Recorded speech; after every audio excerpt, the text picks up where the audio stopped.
Olá, mulheres! Olá, pessoal aqui do Elas Fazem! Estamos aqui hoje para mais um episódio incrível e especial e que estávamos ansiosas por esse momento. Porque elas fazem muito bem feito e fazem acontecer.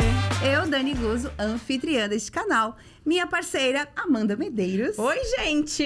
Um prazer estar aqui. É um prazer. E a nossa convidada, gente, incrível. Que mulher maravilhosa. Vivian Selig. Seja bem-vinda, Vivian. Ai, obrigada. Sabe que agora me ocorreu que esse fazem ficou tão sensual. Nossa, ouvindo vocês falarem assim, nossa, que sensual, sério, ficou demais e ficou muito sensual. E como a sensualidade é extremamente importante para nós mulheres. É verdade. Com certeza. E eu tô muito feliz, meninas, de estar aqui para efetuarmos diversas trocas sobre o mundo feminino, a energia de nós mulheres, o mundo profissional e a nossa intimidade também. Então, eu tô, assim, ansiosa e muito grata por estar aqui com vocês hoje. Ai, que mulher incrível, né? Ai, gente, é uma alegria realmente te ter aqui no nosso canal. Ai, que legal. A Vivian, que é delegada de polícia, presidente da ADEPOL SC, autora do livro Expire e Inspire-se, a energia feminina, a coragem da delegada e a sensibilidade de uma mãe. Ela que é mãe e esposa. Isso. Como você consegue ser tudo isso ao mesmo tempo? E ainda ser essa mulher incrível que você é? Então, diversos papéis, como quase todas as mulheres. Então, isso, sem sombra de dúvidas, é um grande desafio diário, na real. Que nem eu digo, quando me perguntam, Vivian, quem é a Vivian? Quais são os papéis? Eu disse, eu sou a Vivian, a filha da Oni, a irmã da Lilian, a mãe do Benício e da Maria Clara, a esposa do Cristiano, a delegada Vivian, a colega, a amiga, e busco diuturnamente desenvolver esses papéis. E, obviamente, que eles nunca estão muito equilibrados. Então, tudo depende do momento em que eu estou. Às vezes, eu estou muito mais delegada Vivian, assertiva, impositiva. Às vezes, eu estou mais mãe do Benício e da Maria Clara, então mais sensível. Quando eu estou entre mulheres, transbordo energia feminina, né, que chega a arrepiar, vocês não sentem? Quando nós estamos, assim, entre mulheres, em grupos de mulheres, conversando, às vezes num café ou à noite, quando a gente resolve nos conectar com nossas amigas, tomando um vinho ou saindo para fazer um happy hour, eu renovo a minha energia feminina, para mim isso é essencial. E nesses dias tão corridos, acabo deixando isso um pouco de lado e sinto muita falta disso. E assim, sou uma mulher como toda mulher. Quem me vê nas redes sociais, ou delegada Vivian, acha que eu sou bem diferente do que eu sou. Verdade. Quando eu e a Amanda, a gente foi te receber aqui na porta, veio aquela energia, aquela alegria, e a expectativa era de uma mulher mais séria. Porque é a imagem que a delegada Vivian passa. Isso. Mas você é uma mulher incrível, divertida, gente, pra frente. Então, é realmente isso. Quando as pessoas... É a coisa mais inusitada. É muito engraçado. Quando as pessoas me conhecem, que eu já chego... Oi, bom dia! E já abraço e tal. Mesmo sem conhecer. E já chego assim, chegando. As pessoas ficam assim... bem impressionadas. Bem impressionadas. Porque jamais imaginam que eu sou daquela maneira. E vocês têm que ver, assim, como é engraçado. O último sábado, eu estive na Assembleia Legislativa e eu chegando, assim, eu era praticamente a única mulher, uma roda de delegados homens. E eu cheguei, abracei um por um, abracei, beijei. Eles ficam tudo assim, eles ficam em silêncio, ficou um silêncio mortal. Desconcertados, né? Assim, é incrível, porque parece que dentro de uma perspectiva, que é cultural, obviamente, a delegada mulher não pode ter essa característica de leveza, de feminilidade, muitas vezes até de sensualidade, e ser uma mulher simpática, alegre, apesar de tudo, e apesar de nós trabalharmos num ambiente extremamente negativo, triste, porque numa delegacia de polícia nós trabalhamos com as mazelas da sociedade. Ninguém vai numa delegacia de polícia, hoje eu tô feliz, vou lá na delegacia registrar um boletim. Foi que eu falei pra conversar. Não, a pessoa vai porque sofreu algum problema ou precisa realmente tirar alguma informação de algo que não é legal. É sempre um aspecto positivo que aquela pessoa está vivenciando de uma forma ou de outra. Então, a delegacia de polícia, ela é um momento, é um local de muita tristeza. De uma forma ou de outra não tem como fugir. Porque ou a pessoa está na dúvida de tomar uma decisão de registrar ou não um boletim de ocorrência, ou está passando por uma violência já dramática, principalmente a Delegacia das Mulheres. Então é um momento assim que eu digo, eu quero sempre que a delegacia não precise ser tão negativa. Eu sempre digo, eu chego, eu dou bom dia, eu dou um sorriso, até quem está registrando o boletim fica meio impressionado, assim. E tento trazer essa leveza para o ambiente em que eu trabalho, para mudar um pouquinho da lógica, por mais que eu muitas vezes esteja, digamos, entristecida. Porque ninguém vive feliz o tempo inteiro, né? É verdade. Felicidade é um estado momentâneo. Então, é dessa maneira que eu tento viver para passar um pouco do meu melhor para os outros. Porque nem todo mundo é perfeito. Ninguém é perfeito, na realidade. E muito menos eu. E como é que veio a escolha da profissão? Então, as pessoas me perguntam isso e eu não tinha algo assim, como tu relataste. Eu fiz direito porque eu queria ser delegada. Eu não. Eu fiz direito para sair de uma situação de extrema vulnerabilidade social. Ou seja, o que isso significa, né, para quem aqui está nos ouvindo e nos assistindo? Na realidade, eu venho de uma família de origem humilde. E o meu pai e a minha mãe, da iniciativa privada, tiveram muitos momentos de desemprego. Muito. E quando um pai e uma mãe, chefes de uma família, ficam desempregados, os filhos sofrem muito. Porque tu acaba vivendo uma situação de extrema dificuldade. Então, eu sempre pensei, e vindo já da nossa geração, que a estabilidade era algo muito, muito valioso. Era muito valioso. Hoje, nós estamos mudando essa lógica. Porque a estabilidade realmente não existe. E, então, o que aconteceu? A partir dali, eu digo, não, eu tenho que buscar fazer uma faculdade que me traga uma certa estabilidade, porque eu não gostaria de viver uma vida de vulnerabilidade realmente, de perder emprego, ficar sem dinheiro, sem me sustentar, ou sustentar possíveis filhos que eu tivesse no futuro. E a partir dali acabei resolvendo fazer direito, gostei muito, mas eu não tinha algo definido durante a faculdade. Eu sabia que eu queria me estabelecer financeiramente na vida. E quando eu me formei na faculdade de Direito, foi até um ano que não abriram muitos concursos. Aí depois eu fiz a OAB, fui aprovada. E depois abriu o concurso da Polícia Civil do Estado de Santa Catarina. Como eu sou gaúcha, eu vim do Rio Grande do Sul para cá fazer o concurso. E veio um carro cheio, já com o meu atual marido, que na época era o meu namorado. Viemos todos os estudantes lá do cursinho, fazia pouco menos de um ano que eu tinha me formado. Vamos fazer o concurso de Santa Catarina. Aí veio todo mundo, o carro era a única mulher do carro, né? Viemos com o carro aqui, fiz a prova em Criciúma. E aí fiz o concurso, fui aprovada e fui para a academia de polícia, que é a Acadepol. E a partir dali, faço a minha carreira dentro da Polícia Civil. Então, não foi algo pensado, foi algo que veio a mim, na minha trajetória. Mas eu estava preparada, porque eu me dediquei muito durante o curso de Direito, eu sempre me dediquei.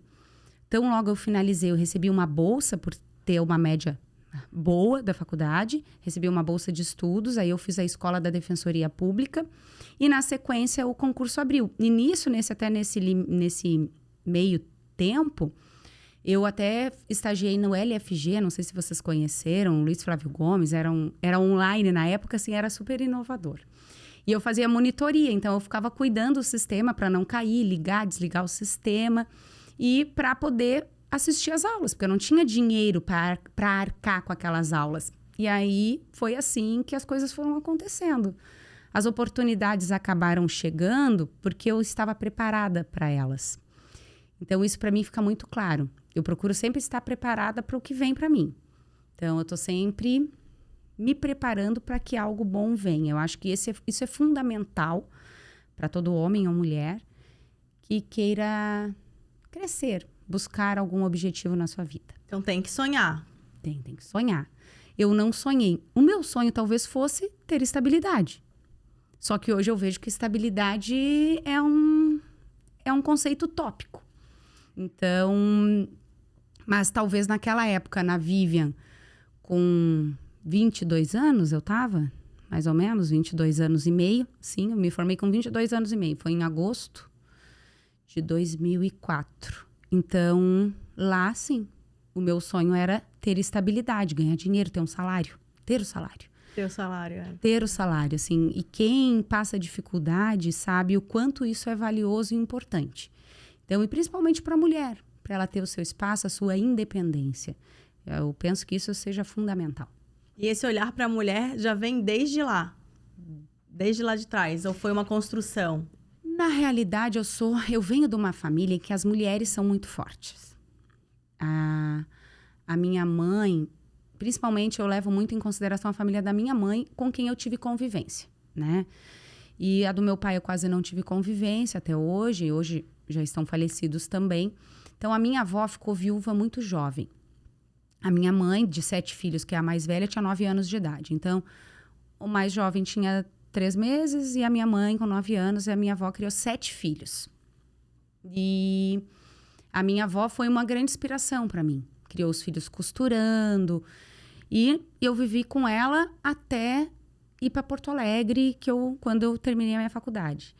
E a minha mãe também, sempre uma lutadora. Então, eu tive muitas inspirações femininas. Então, acho que isso me deu força também para buscar os meus espaços e me encorajou a isso.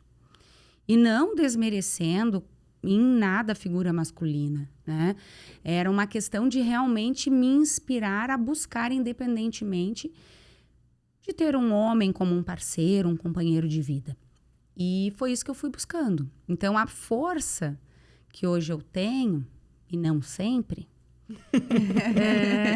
porque na realidade eu pareço muito mais forte do que eu realmente me entendo, porque eu digo, eu preciso ser forte mas eu não sou forte para mim. Então, é aquela situação, quem nunca se deparou chorando no chuveiro para que ninguém ouvisse o choro. Então, isso para mim é bem natural. Então, eu sempre sou muito forte para os meus filhos, eu sou muito forte para o meu marido e para todo mundo, para as vítimas, para os meus colegas de trabalho. Mas eu tenho tantas vulnerabilidades quanto tantas outras mulheres. Só tento não transparecer para que realmente eu consiga encorajar quem está ao meu entorno a ser mais. Então, assim, eu estou sempre buscando que as pessoas sejam mais ao meu redor. Eu me vejo muito assim, muito mais como uma mão estendida para quem está comigo do que uma pessoa que venha dificultar o crescimento de quem está ao meu lado. Então, eu me inspiro, tento ter força para que as pessoas busquem o seu melhor, busquem tomar uma decisão. Às vezes pode ser uma separação, eu lido muito com isso, né? Com mulheres vítimas, amigas, enfim. Então, buscar tomar uma decisão acertada, ou às vezes não. Às vezes mudar alguma lógica, não necessariamente seja a separação a solução do seu problema. Enfim, então, eu me vejo dessa maneira, mas não sou tão forte como todos me veem.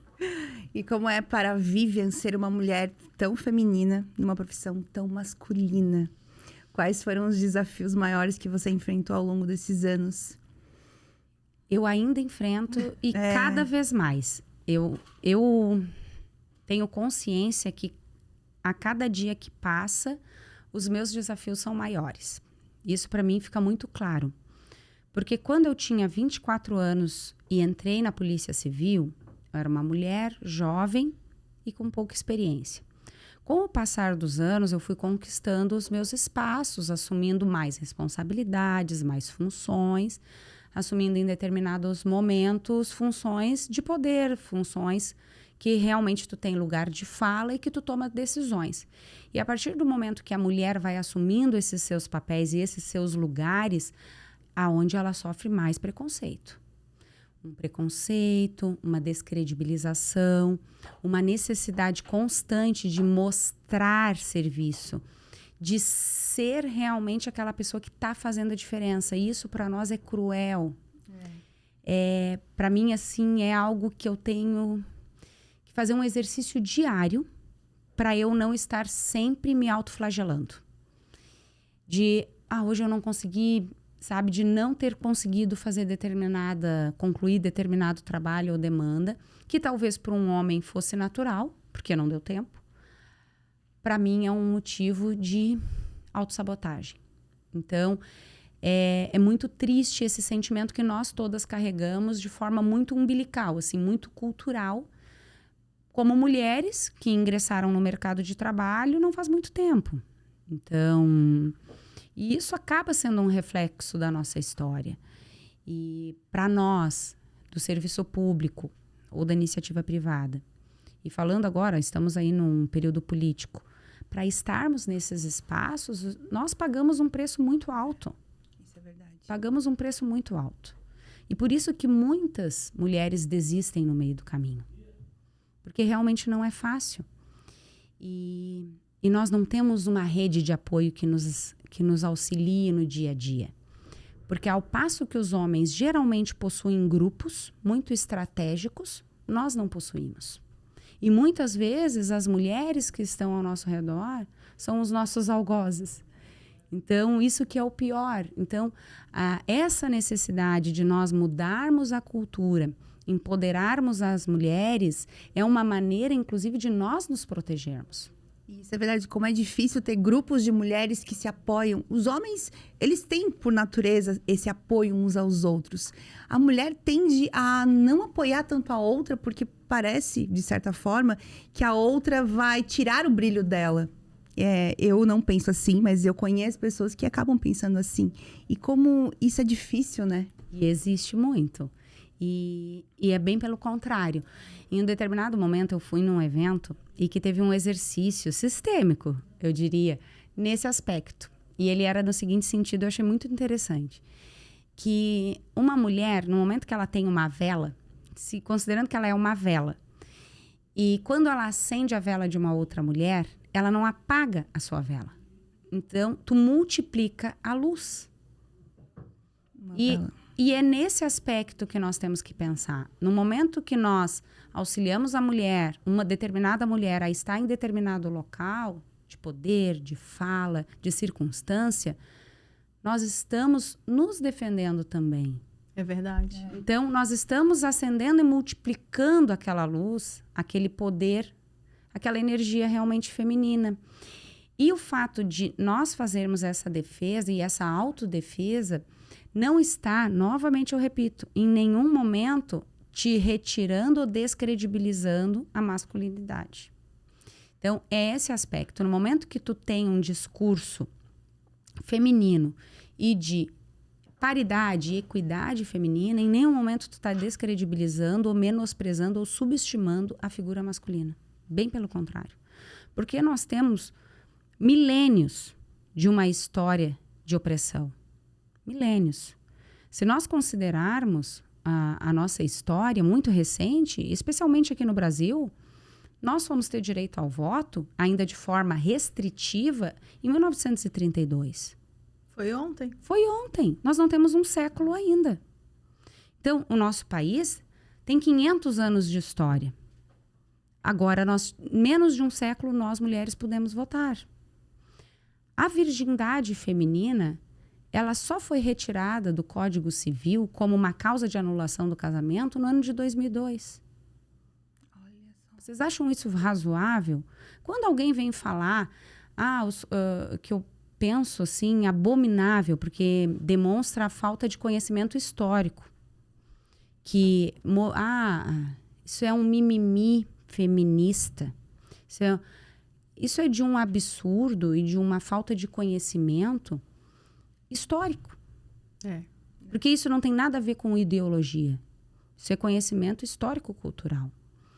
Quando a gente começa a analisar o básico da nossa legislação, e nós sabemos, há pouco tempo se desconsiderou a defesa da honra como uma causa de absolvição de homicidas de mulheres. Homicidas, agora feminicidas.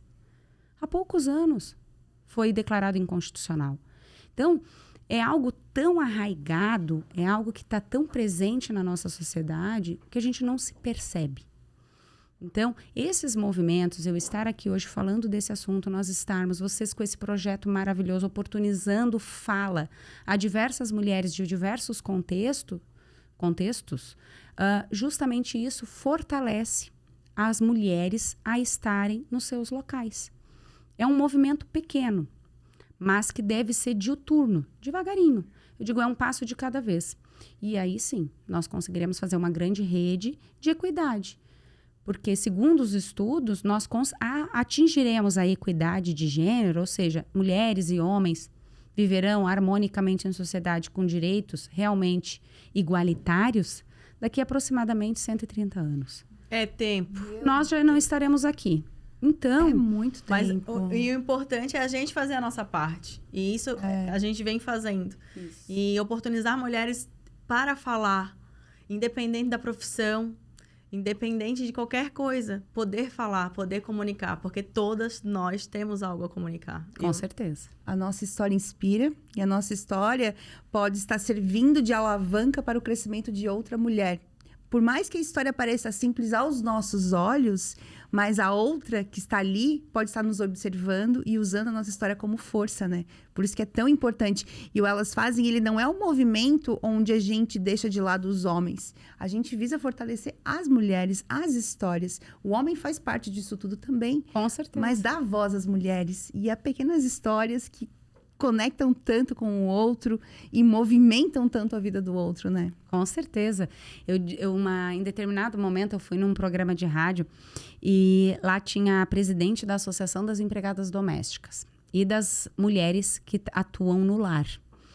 E eu achei sensacional o trabalho desenvolvido por aquela associação, que era justamente de valorizar as mulheres que têm o trabalho de trabalhar em casa. Porque é um trabalho do lar. É um trabalho de dentro, interno do lar. E nós sabemos, mais do que ninguém, que é um trabalho incansável e que não termina nunca. Não termina nunca. E a associação buscava estratégias de como ir auxiliar a dinâmica da rotina dessas mulheres que atuavam no lar. Então, olha, desde aquele discurso rico de empreendedorismo daquela associação das mulheres que atuam e trabalham dentro de casa. Então, assim, tem espaço para tudo, tem diálogo e tem como auxiliar todas as áreas. Então, é só nós darmos espaços. Quantas vezes nós estamos, N mulheres, nós não oportunizamos uma fala, né? Não ouvimos com atenção. Cada um tem uma história que vai nos ajudar, uma experiência. Então, aqui a gente está tocando, nós conversamos muito antes de começar, nos conhecemos. Quanta coisa nós trocamos e, de uma forma ou de outra, consciente e inconscientemente, fará diferença na nossa vida. Sempre faz. Sempre faz. Porque é através das experiências que a gente aprende, né? E a gente começa também a ver o outro como um ser humano comum.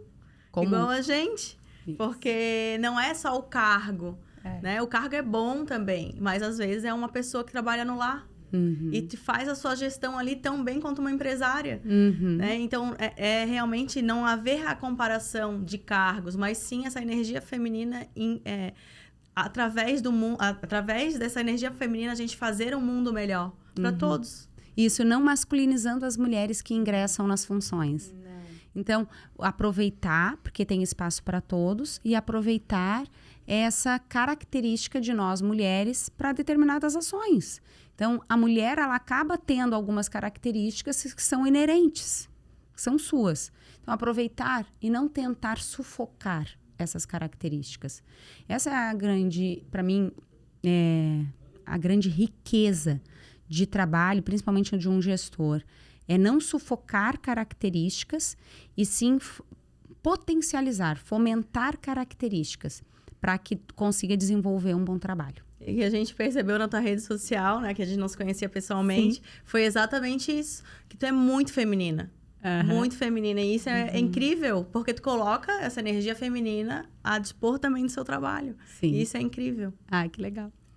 E dentro dessa sua carreira na segurança pública, como delegada, qual foi um dos momentos mais marcantes da tua vida que você lembra que foi um divisor de águas para você? De mudança, de percepção, de história?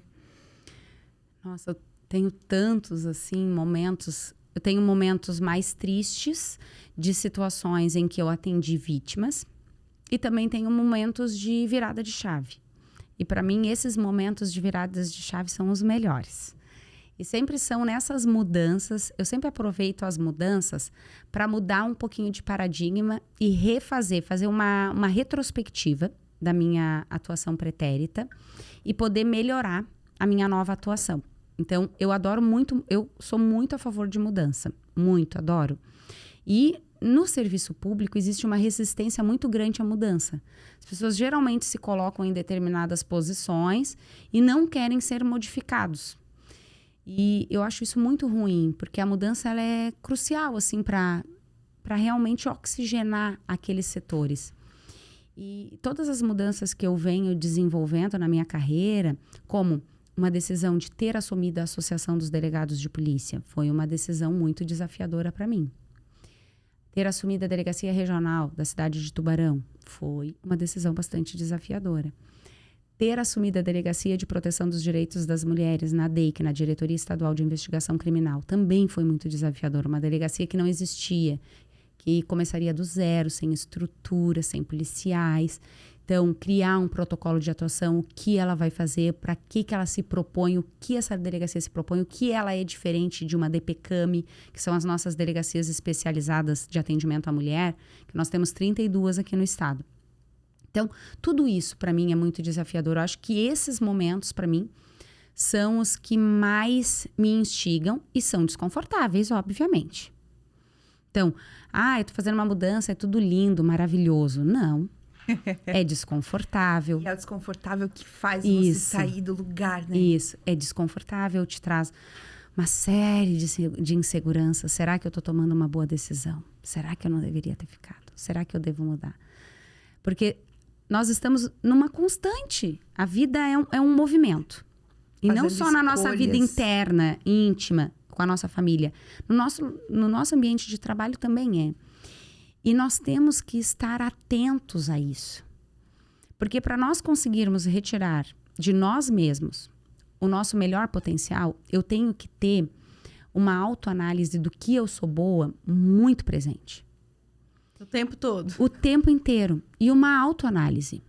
Será que aqui realmente é o local em que eu vou conseguir exercer o meu maior potencial? Isso tem que ser uma pergunta que deve ser feita constantemente. Isso me instiga muito. E a partir disso eu começo implementando mudanças. Começo implementando estratégias para implementar mudanças. Para que eu consiga estar em ambientes que eu consiga ser mais eu, que eu consiga dar mais de mim a quem trabalha ao meu redor. Isso é sempre, para mim, essencial.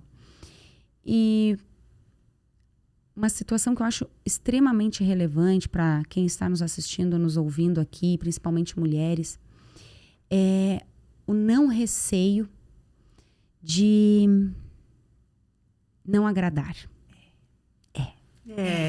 Então, assim... É difícil para nós mulheres é difícil, né? Então, assim, é um desafio diário para mim. E eu digo que a gente acaba sempre botando o todo na nossa frente e nos deixa sempre para trás.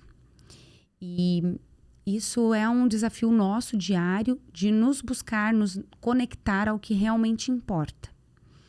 E o trabalho é essencial para nós hoje. E quantas vezes, será que eu não tinha que estar mais com a família, com os filhos? E nós estamos sempre nos questionando, nós não conseguimos... Hoje o maior desafio para mim como mulher é conseguir estar presente sem culpa. Ou seja, se eu estou no meu ambiente de trabalho, não estar me culpabilizando por não estar com a família. E se eu estou com a família, que para mim ainda é um desafio ainda maior, não me culpabilizar de não estar trabalhando. Quem já sentou no sofá para não fazer nada e não consegue não fazer nada? Eu sou dessas. Eu não consigo. Parece que eu tenho que ter um chicote batendo sempre nas minhas... fazendo alguma coisa. Sempre fazendo alguma coisa. Meu marido diz, nossa, tu descansa carregando pedra. Ele fala assim, tu descansa carregando pedra. Porque é uma necessidade constante de autoafirmação. É nesse ponto que eu gostaria de chegar. É uma necessidade constante de se autoafirmar. Mas e por que isso acontece? Porque isso é uma questão cultural. Porque parece que, embora eu tenha chegado em determinado patamar profissional, eu ainda não consigo ter consciência de que eu fiz e mereço estar ali. Então, eu preciso estar o tempo inteiro me autoafirmando. Olha as fichas caindo, tá todo mundo se conectando aqui. Não, Acho que quem tá ouvindo tá... É verdade. Como gente... que pode, né, gente? Mulher é assim. É assim, não, mas vamos mudar. Mas é o eu sou. É a gente saber quem a gente é mesmo. E, gente, muita terapia.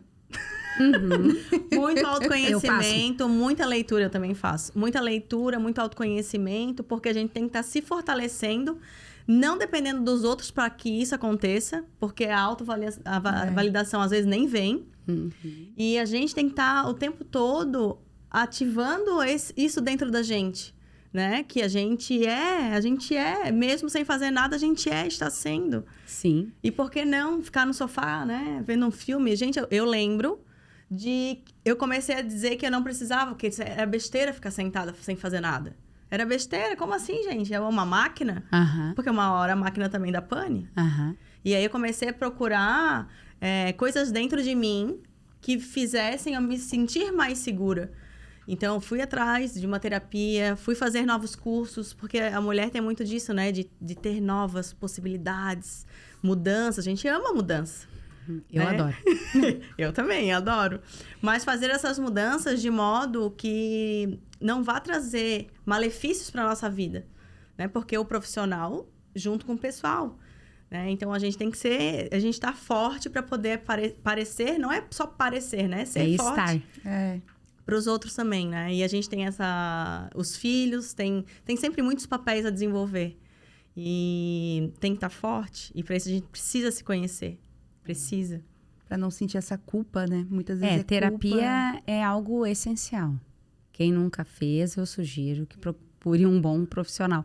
Digo, procure um bom profissional, mas eu digo, não é num aspecto de querer desqualificar ou valorizar determinados profissionais, não. É que sempre haverá o profissional mais adequado para aquela pessoa. Então, assim, não desista no primeiro. Porque quando eu iniciei os atendimentos psicológicos, né, a terapia, eu fui em 2 profissionais que eu não gostei. E eu digo, não, então isso aí não é para mim. E aí, até eu chegar na terapeuta que me acompanha até hoje. E o ano que vem, nós preencheremos aí 10 anos de história. Check! Eu e a minha terapeuta, né? Que é psicóloga. Sensacional. Então, eu digo assim, eu fiz essa conta há pouco tempo atrás. Eu digo, nossa, olha, vai fazer 10 anos que eu faço terapia. Então, claro, com momentos mais intensos, outros menos intensos. Hoje, de uma maneira mais aleatória, mas sempre presente. Não passa um período do ano que a gente não nos encontramos. Então, assim, é essencial, né? São pequenos detalhes da vida da gente, não que esteja sempre 100%, bem pelo contrário, mas que fazem toda a diferença na qualidade. Que te ajuda a viver melhor. E ainda mais você com uma rotina tão intensa. E como é a tua rotina de delegada, de mulher, de mãe, de ter tantas atribuições no teu dia? Como que tu consegue organizar isso tudo na tua vida? E eu acho que é uma dúvida de todo mundo. A delegada atua só dentro da delegacia ou fora também? Conta pra gente. Então, a rotina da delegada Vivian é igual a de toda mulher. Tentando resolver 400 mil coisas ao mesmo tempo. Mas faz algum tempo que eu procuro estabelecer alguns momentos de escape no meu dia. Então, assim, eu geralmente acordo cedo, até no livro eu relato um pouco da rotina. E então eu tomo o café preto e faço uma leitura.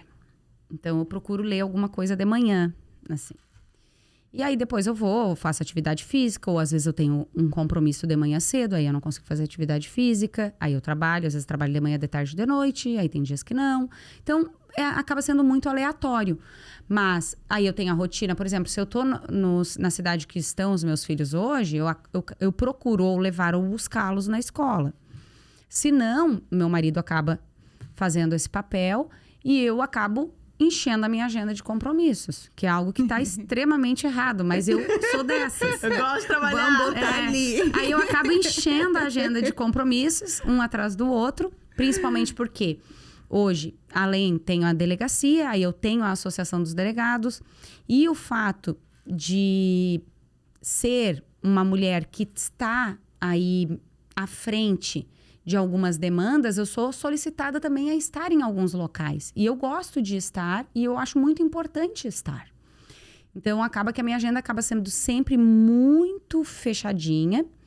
A delegacia que eu atuo hoje, ela tem um trabalho mais introspectivo de investigação criminal, mas os delegados de polícia, eles atuam basicamente em 3 vertentes. Uma vertente gestor, que eles fazem a gestão da unidade, uma vertente mais burocrática de formalização da investigação criminal e o trabalho de operação, de operacionalizar, que é o quê? Aí sim, um trabalho externo, onde nós cumprimos busca e apreensão, prisões e diligências externas. Então, o trabalho do delegado de polícia, aí quem está nos ouvindo e gostaria de entrar para as carreiras policiais ou para a carreira de delegado de polícia, porque é realmente uma atividade muito dinâmica. Não há uma rotina estabelecida, porque os casos são diferentes todos os dias. Então, não existe muito uma reprodução de padrões de trabalho. Então, salvo em algumas delegacias mais específicas, o nosso dia a dia acaba sendo muito dinâmico. Então, é para quem realmente gosta de adrenalina, assim, de mudança. Às vezes, acordar cedo, né? Porque tem diligências investigativas. Às vezes, ser chamado à noite ou na madrugada para executar algumas ações. Porque também a grande maioria faz plantão. Então, tu tens que trabalhar na madrugada. Então, não é uma atividade fácil. Não é uma atividade para quem quer levar com barriga, não é. Não é uma atividade que se sirva para isso. É uma atividade muito séria que nós lidamos com a liberdade das pessoas. Então, é um trabalho realmente que a pessoa tem que ter vocação, gostar de fazer. Porque você, ao mesmo tempo que você serve o público, você atende o público, no dia a dia você pode transformar a vida das pessoas, tanto para o bem quanto para o mal. Então, é uma ação de muita responsabilidade. A finalização de uma investigação criminal pode mudar a vida de uma pessoa. Tu te sente segura hoje sendo delegada de polícia? Me sinto muito segura. Nunca tive nenhum receio. E por que eu não tenho medo? Porque eu sempre trato as pessoas com muito respeito. Então, o preso, aquela pessoa que é uma pessoa que tem a sua liberdade cerceada, ela tem que ser tratada com respeito e todas as garantias dela precisam ser respeitadas, que são garantias e direitos previstos em lei. Então, eu sempre tratei com muito respeito, com muita objetividade, mas com muito respeito. Então, eu nunca sofri ameaça. Eu nunca precisei me indispor com qualquer circunstância. Talvez eu tenha me indisposto ou tendo que ter uma conduta mais assertiva com próprios outros policiais no dia a dia de trabalho do que definitivamente com uma pessoa que estava ali na condição ou de investigado ou de preso em flagrante delito ou em qualquer outra circunstância. É algo muito natural. Eles chegam, eles estão ali numa condição, eles entendem aquela condição, desde que tu converse com respeito, explique a situação, o que é previsto, o que dá para fazer e o que não dá, de forma muito clara e objetiva. Então, não há questionamento. Que incrível, né? Que mulher... Ai, gente, assim, ó, por que eu não continuei na carreira? Não, e é aquela coisa, eu tô aqui ouvindo ela, e sabe que eu tava olhando com admiração, que eu não consigo parar de ouvir? Gente, é assim, eu tô encantada com a história dela. A Vivian também escreveu um livro que a gente tá muito curiosa pra ler esse livro. Verdade. Inspire-se, a energia feminina, que a tua energia é incrível. A coragem da delegada e a sensibilidade de uma mãe. Fala um pouco da sensibilidade da mãe, Vivian. Pois é, eu deixei esse eixo, que eu divido o livro em 3 eixos, que são esses 3 subtítulos.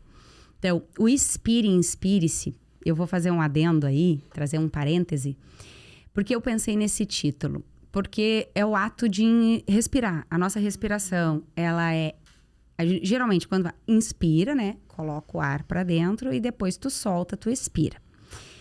E nós estávamos no início da pandemia, em 2020. E o ainda é, mas era muito essencial para nós no período da Covid. Fiquei até arrepiada só de fazer a respiração. conexão. E eu estava na função de delegada regional quando veio a pandemia. E em determinado momento eu fiquei bastante ansiosa, porque eu disse, nossa, meus policiais vão começar a adoecer e eu vou ter que manter o serviço trabalhando, não tem como parar.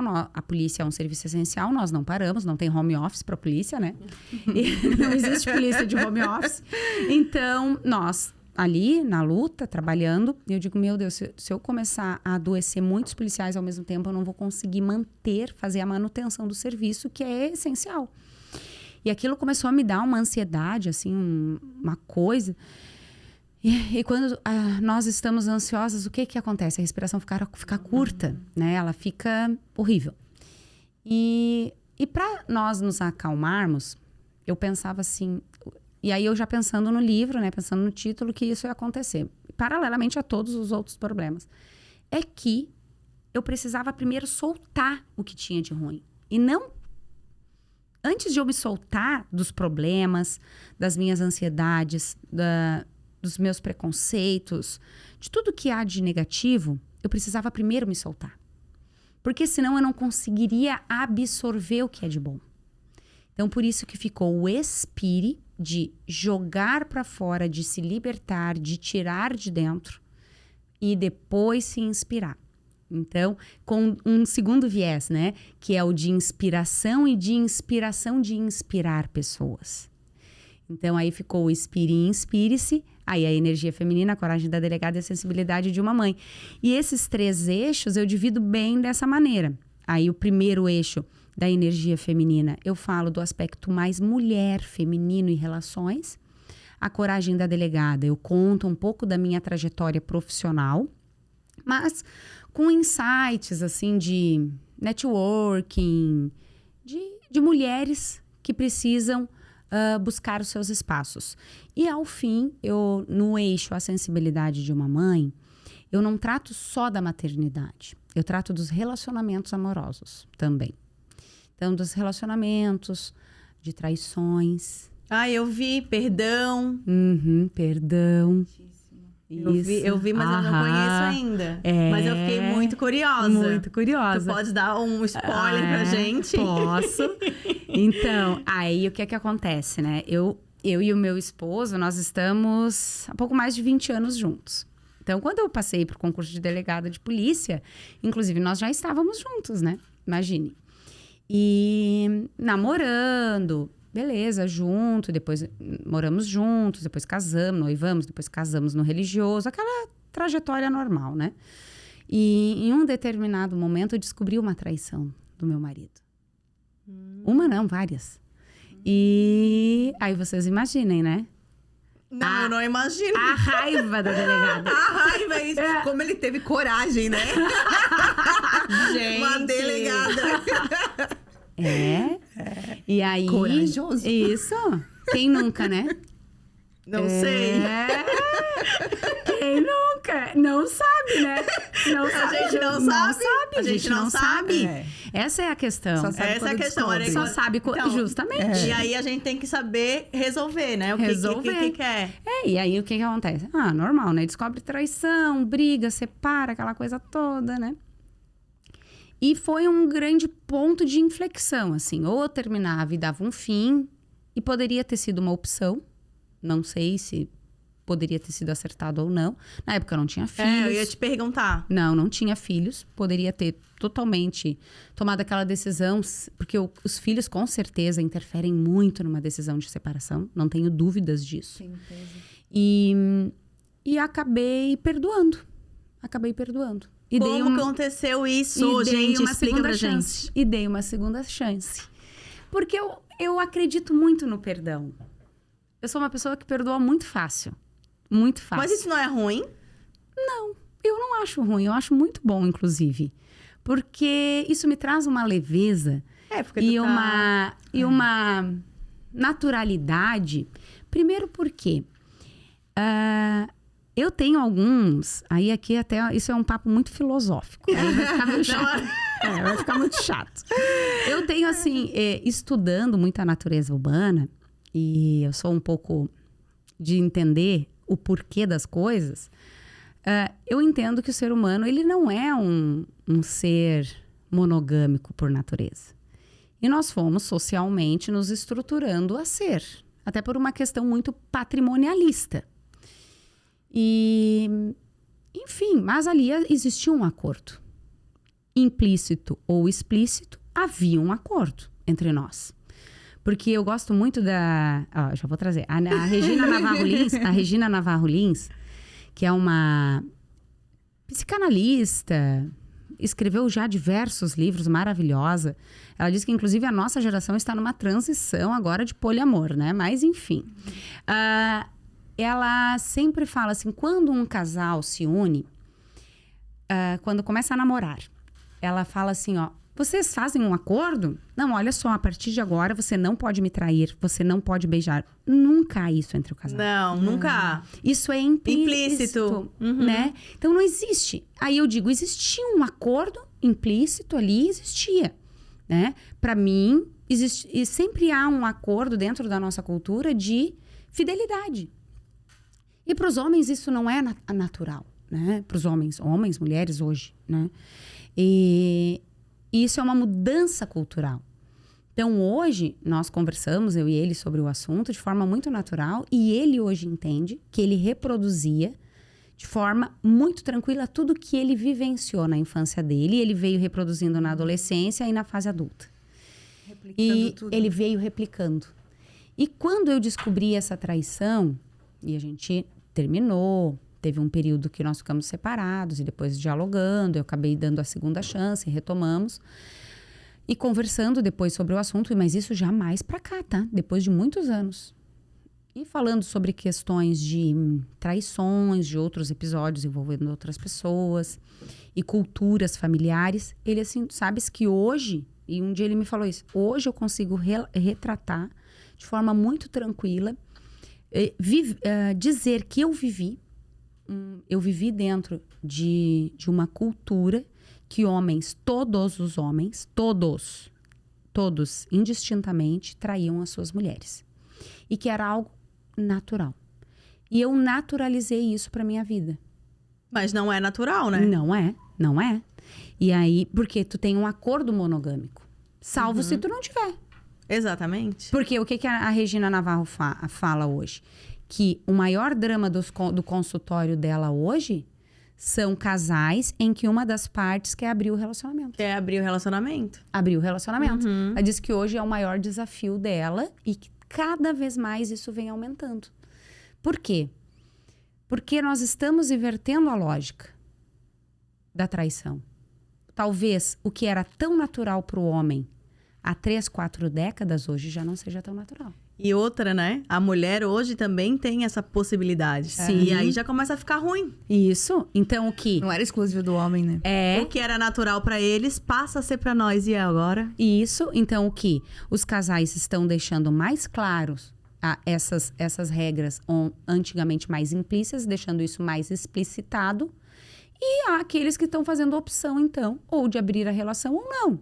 Sim. Então, e aí há uma série de relações. Então, eu fiz essa contextualização para explicar que eu acho que isso tudo é uma questão cultural. É óbvio que quando eu descobri, tu sempre fica, o que eu fiz de errado? Por que ele fez isso? Tá.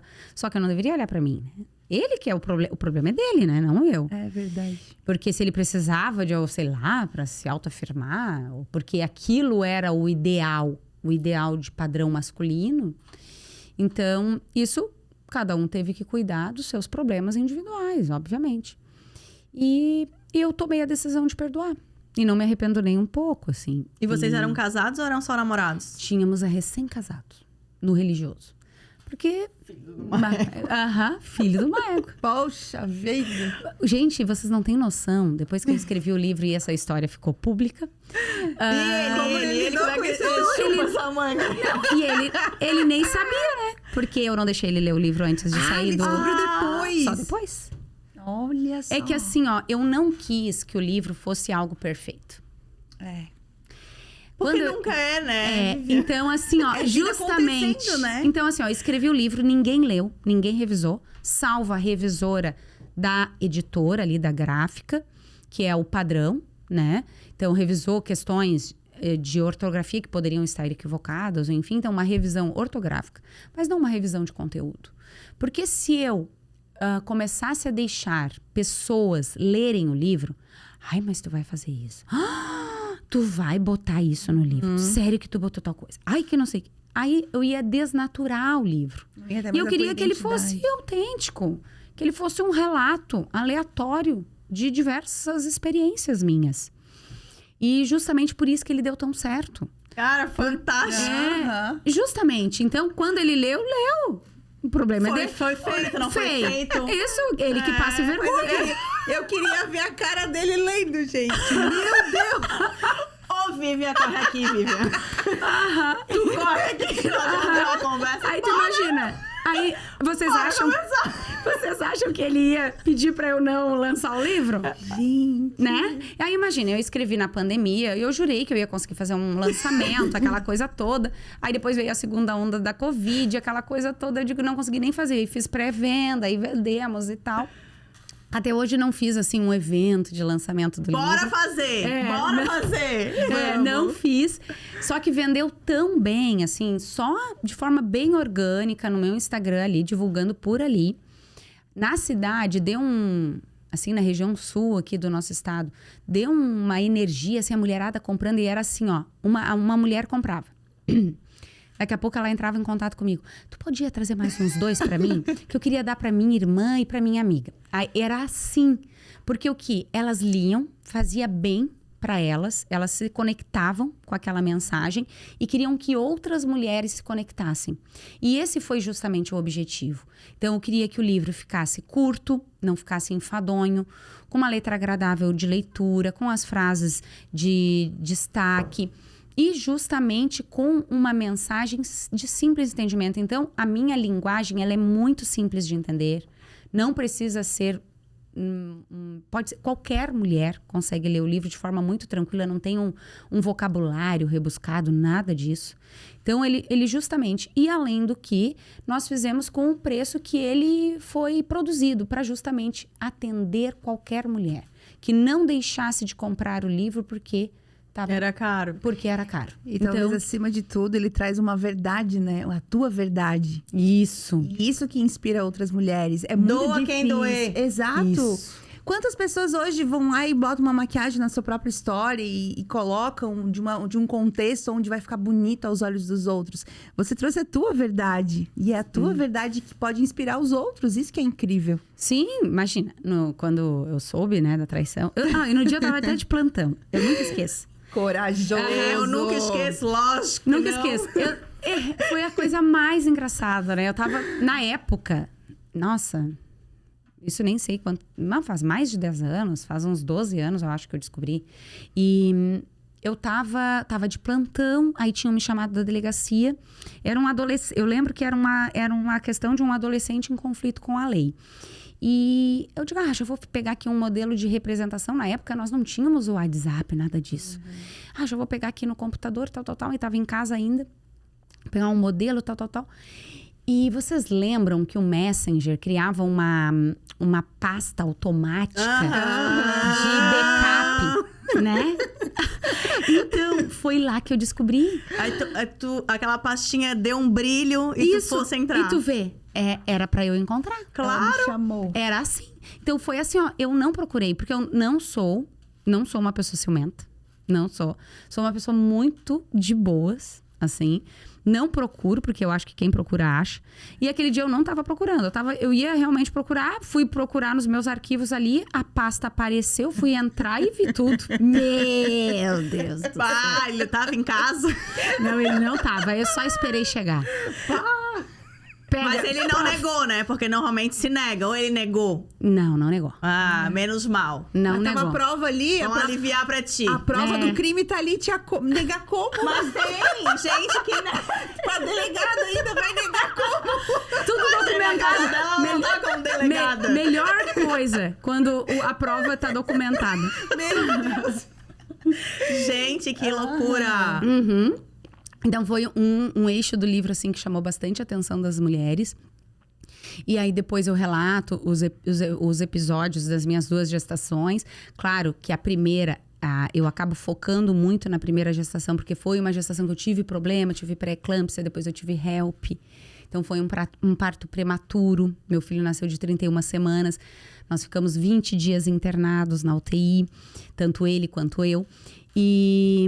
Então, assim, foi um grande desafio. E aí, mostrar que o maternar é uma grande decisão na vida da mulher e do homem também, e que nem sempre é um mar de rosas, uma romantização em cima da maternidade, que não é. Então, eu quebro um pouco desses conceitos. Então, eu tive uma gestação muito difícil com o meu primeiro filho, a segunda já foi bem legal, mas o quanto isso tem que ser uma decisão muito individual e que não existe um padrão para isso.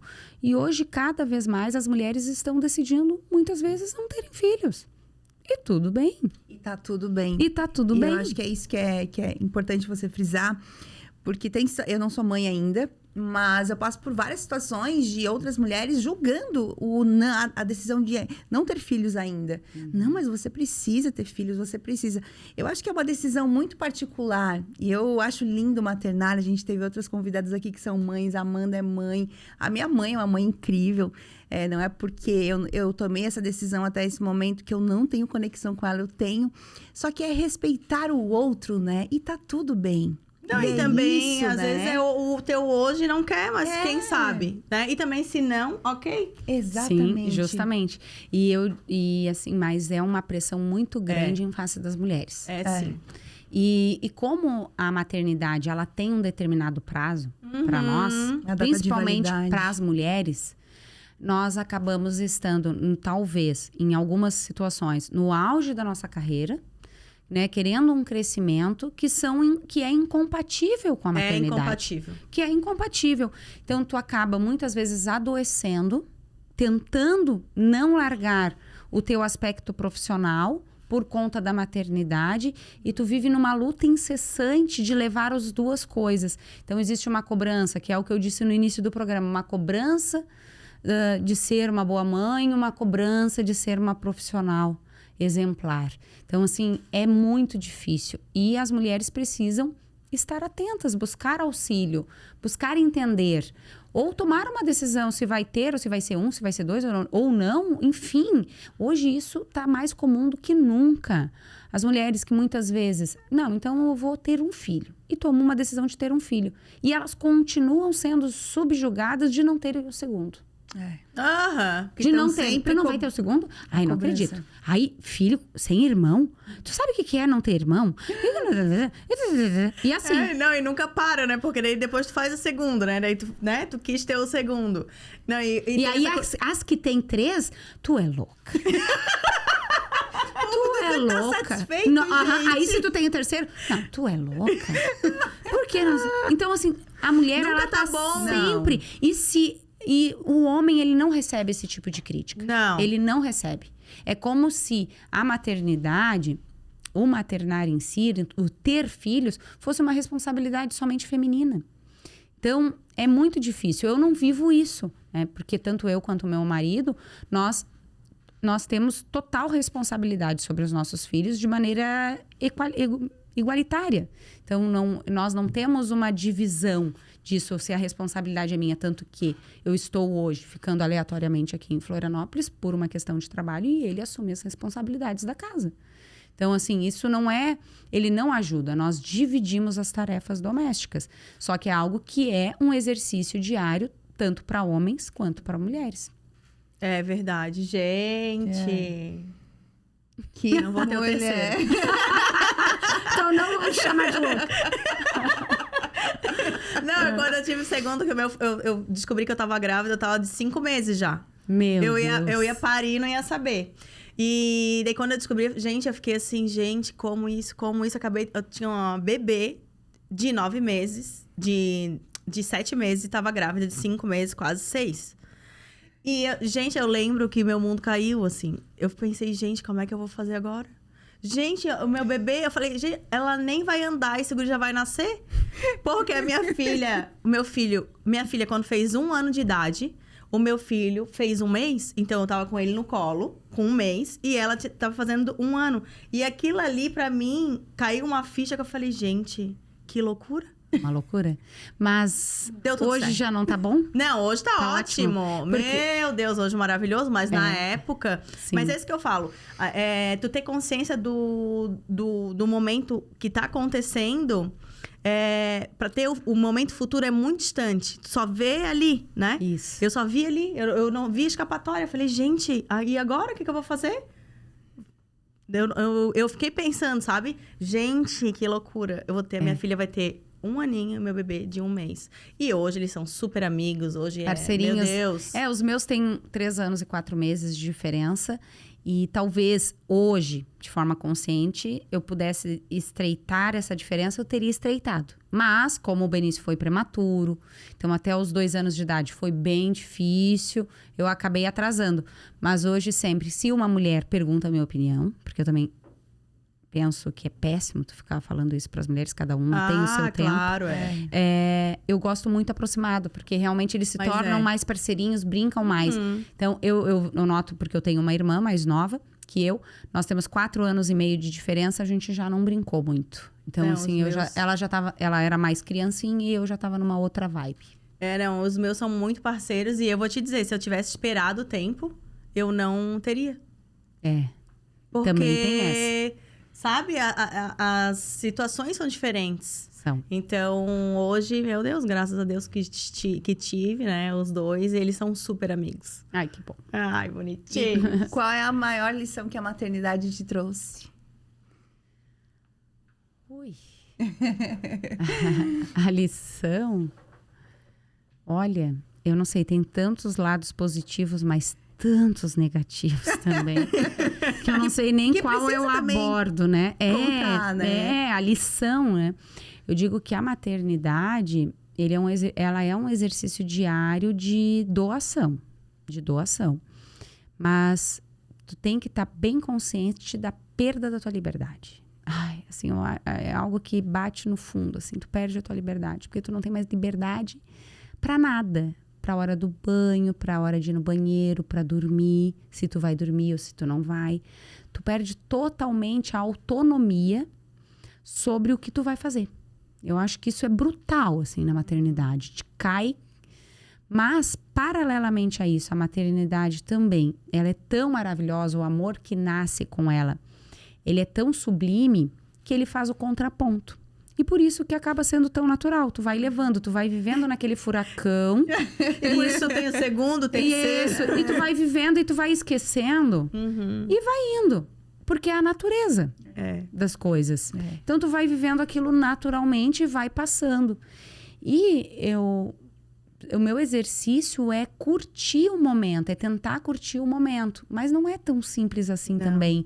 Porque passa e se tu analisa hoje, tu não lembra muito do que estava acontecendo há uns 2, 3 anos atrás. E é muito difícil, porque eu não quero perder nenhum momento, eu quero estar junto sempre, eu quero aproveitar. Só que não é tão simples assim também. O grande paradigma da mãe que trabalha, que se dedica também, que é a questão que talvez uma escolha que eu penso é... Hoje eu tô assim, como que eu vou dividir esse assim com um filho? Eu vou conseguir? Eu vou colocar na balança? Não, esse assim não vai dar. Eu acho que é o grande paradigma de toda mulher, né? Isso, essas que estão no dilema de engravidar ou não, de ter filhos ou não. Só que o que eu botei na minha cabeça e depois de pensar e estudar também sobre criação de filhos, é que se tu olhar, tenta te colocar os teus olhos para trás e analisar a tua infância. E o que tu lembra da tua infância? De pontos específicos delas. E não é da rotina. Tu não lembra da tua rotina de São criança. momentos. Tu lembra de momentos. Aqueles mais felizes e os mais tristes. Então, o que nós, como pais, devemos tentar oportunizar? Momentos que fiquem guardados na memória. Então, isso... me deixa hoje um pouco mais tranquila. Então, quando eu estou com eles, eu tento fazer coisas que vá ficar gravado na memória deles. Sabe? Então, assim, tomara que isso aqui eles lembrem. Sabe? Daquele momento que a gente fez uma pipoca, sentou para ver um filme diferente, eles lembrar daquele filme que a gente viu com a mãe naquele dia. Né? Ou num cinema, ou num piquenique, nas coisas mais simples, mas que eles se lembrem. Então, Claro, cada um tem a sua realidade, mas geralmente pequenas viagens a gente sempre lembra. Por mais simples que elas sejam. Ou se vai ser fazer um piquenique em cima de um morro próximo da tua casa. Então, esses pequenos detalhes é o que eu estou tentando exercitar. Porque aquela rotina do dia a dia, vai pro banho, faz isso, escova o dente, busca na escola, larga da escola, blá, blá, blá. Ninguém lembra. Não lembram. Não lembra. Eles querem a nossa convivência de qualquer maneira, mas eles não lembram. Então, para nós tentarmos não nos culpabilizar também por não estar em todos os momentos, né? E aceitar essa ajuda de avós, da rede de apoio. Eu não tenho isso aqui, nossos familiares são todos do Rio Grande do Sul, mas aceitar esses auxílios para que tu consiga exercer a tua profissão com mais liberdade, com mais leveza, e nos momentos que a mulher estiver com os filhos, que sejam esses momentos que ficarão guardados na memória deles. Essa é a minha dica. Muito massa. É bem isso mesmo. Vivian, eu acho que a gente tem muitas mulheres que estão ouvindo a gente hoje, que se inspiram em você, que procuram seguir a carreira de segurança pública, exercem cargos de liderança, onde trabalham com homens, trabalham diretamente ligados a uma história que o homem é que comanda, que o homem é que o chefe. Você, como uma mulher forte que vive isso todos os dias, qual é a mensagem que você tem para essas mulheres de força, de empoderamento, de continuar e de realmente não desistir e não se cobrar tanto? Qual a mensagem que você deixa para essas mulheres e para mim também, que estou nessa posição? Para as mulheres se manterem fortes, elas não podem esquecer das suas paradas estratégicas. Isso é algo essencial. E quando eu não o faço, eu me fragilizo muito. Eu venho numa constante de muito trabalho e eu venho observando isso. Eu trago essa experiência agora aqui. Então, o que acontece? Eu venho num ritmo muito acelerado e eu me desconecto. Eu não trago mais aquele momento que eu tô com as minhas amigas, aquele momento que eu preciso para me reconectar e me fortalecer como mulher, profissional, mãe, enfim. Então, para que a mulher esteja fortalecida, ela precisa se reconectar com ela mesma. E ela tem que encontrar qual é o momento em que ela se conecta. Eu, particularmente, gosto muito do exercício físico.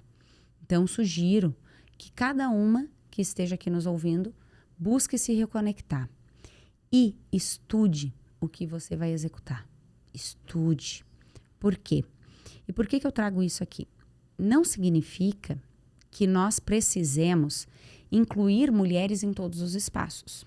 Nós precisamos incluir mulheres competentes para assumir aqueles espaços. Nós não podemos assumir de qualquer jeito, porque se nós assumirmos de qualquer jeito, seremos descredibilizadas, subjugadas e subestimadas. Então, quando você, mulher, estiver buscando algum objetivo, estude para aquele objetivo e se prepare, se fortaleça. Aí você conseguirá chegar. Mais cedo ou mais tarde vai chegar. Vai muitas vezes mudar de rota também? Também, porque as mudanças de rotas no meio do caminho são necessárias. Porque às vezes a gente tem a convicção de que aquela rota é a correta, mas não necessariamente. Então esteja também atenta aos sinais que a vida lhe dá. E para mim, esse último período que eu estou trabalhando aqui, ele foi repleto de sinais do que eu deveria fazer. E eu fiquei muito atenta. Talvez desses mais de 16 anos que eu estou dentro da Polícia Civil, foi o período que eu mais estive atenta aos sinais. E que talvez eu tenha que tomar as decisões mais difíceis. Então, muitas vezes, também, dar um passo para trás não é retroceder. É fazer aquele zoom out e analisar melhor a situação. Se fortalece e depois retorna para o ambiente mais adequado. Então, essa é a minha dica. Ai, gente, olha.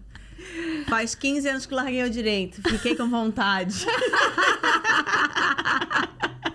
Não, incrível. Incrível. Parabéns pela tua história, por quem você é, por essa mulher forte, por toda a tua construção, porque realmente foi uma construção para você se tornar a mulher que você é hoje, as fases da tua vida. É admirável. Eu tô aqui te admirando a cada fala tua, realmente tá me inspirando, tá me deixando arrepiada demais. Sim. Continua, que você tem essa força e esse brilho no olhar que você tem, que emana para as outras pessoas. Você entrou aqui, você entrou com uma energia. E que essa energia nunca se apague. Amém. Que ela amém. continue sempre. Oxalá, amém. Todas as religiões aí, né? Só pra ler o livro. Muito bom. Obrigada. Eu que agradeço. Eu que agradeço, Estamos meninas. imensamente felizes com a tua presença. E qual o seu Instagram para as pessoas poderem te acompanhar e ter acesso ao seu livro também? Então, eu tinha até um link de acesso ali na bio do meu Instagram, que é o Garcia Selig. Ele poderia ser Delegada Vivian, né? Eu acho que se coloca Delegada Vivian até me acha, mas o perfil mesmo é @Garcia Selig.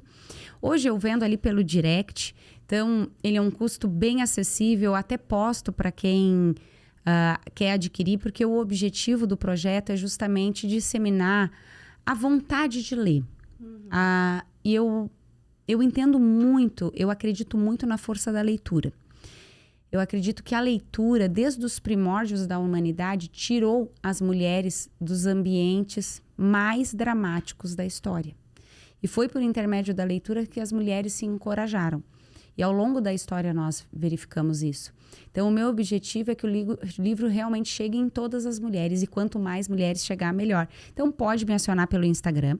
Toda mulher que me aciona por ali, ela é devidamente respondida. Tanto no aspecto envolvendo o livro, quanto em aspectos voltados à Delegada Vivian, envolvendo violências. Então, sempre, na medida do possível, eu respondo todas as pessoas que me acionam. E é um propósito que eu sigo aí nessa vida. Incrível. Parabéns, continue. Parabéns. Obrigada.